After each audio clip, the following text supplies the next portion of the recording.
Well, welcome back to my shop again. The last time I made a small bowl.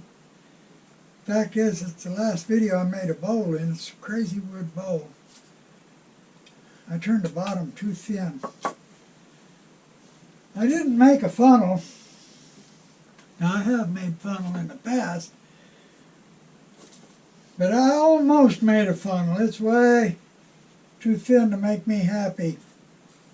So I'm going to do today to put a new bottom on it.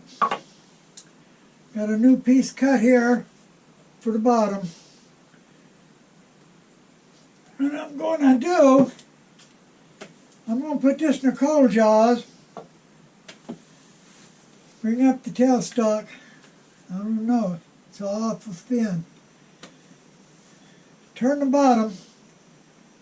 I'm going to put this piece, after I get the bottom turned and sanded, I'm going to sand it with a sanding stick. Take this piece, mount it in the tailstock, bring it up and glue it on. After I get this piece glued onto here, then I'll turn the mortise in it. I'll take this out, put it on my chuck, turn the inside. After I get the inside turned, then I'll put it back on the coal jaws and finish turning the bottom. So the first thing I've got to do is mount it in the coal jaws and turn it down, get it ready to glue this piece on.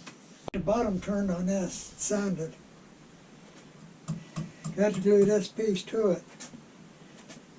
Got it so the end grain is up, so I can match. Yes, I got the end grain here marked, so I can match grain direction up on them. Need some glue. Don't know if this glue is going to run down or not.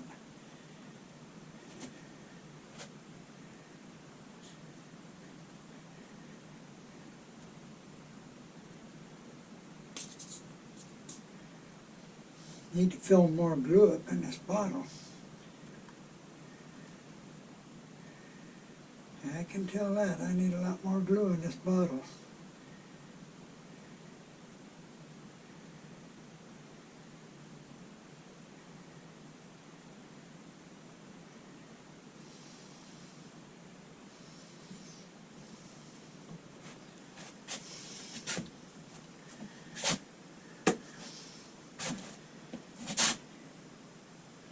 Spread around some glue.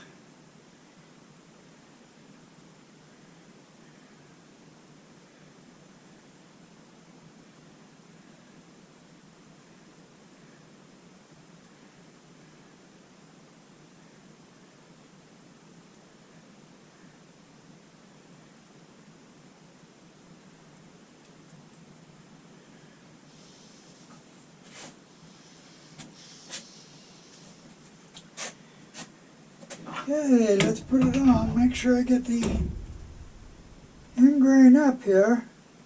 There it is.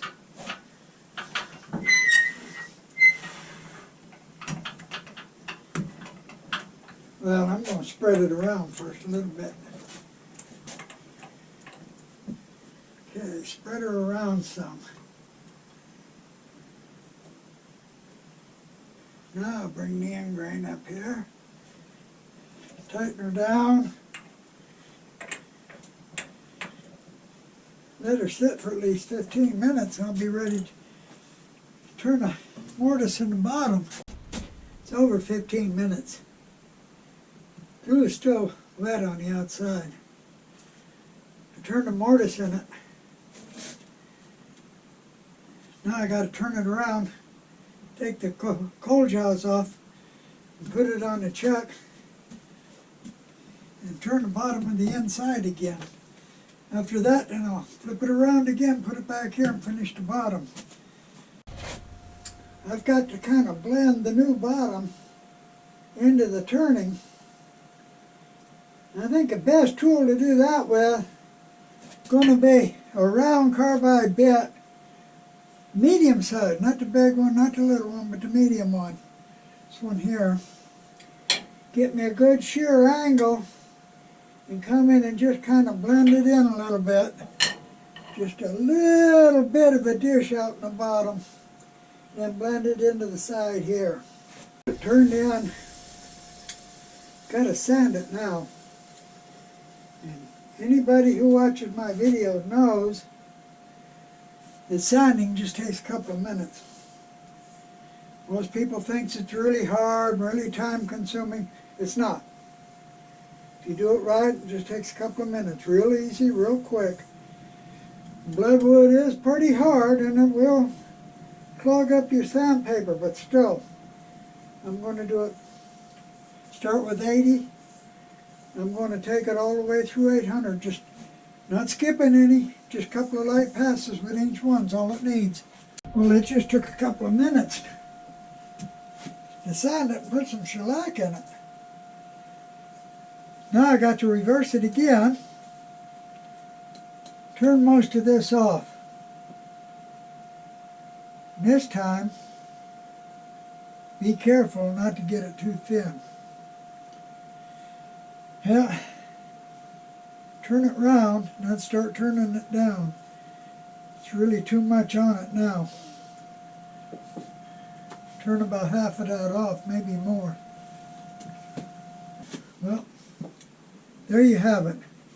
It's finished again. Got a new bottom on it.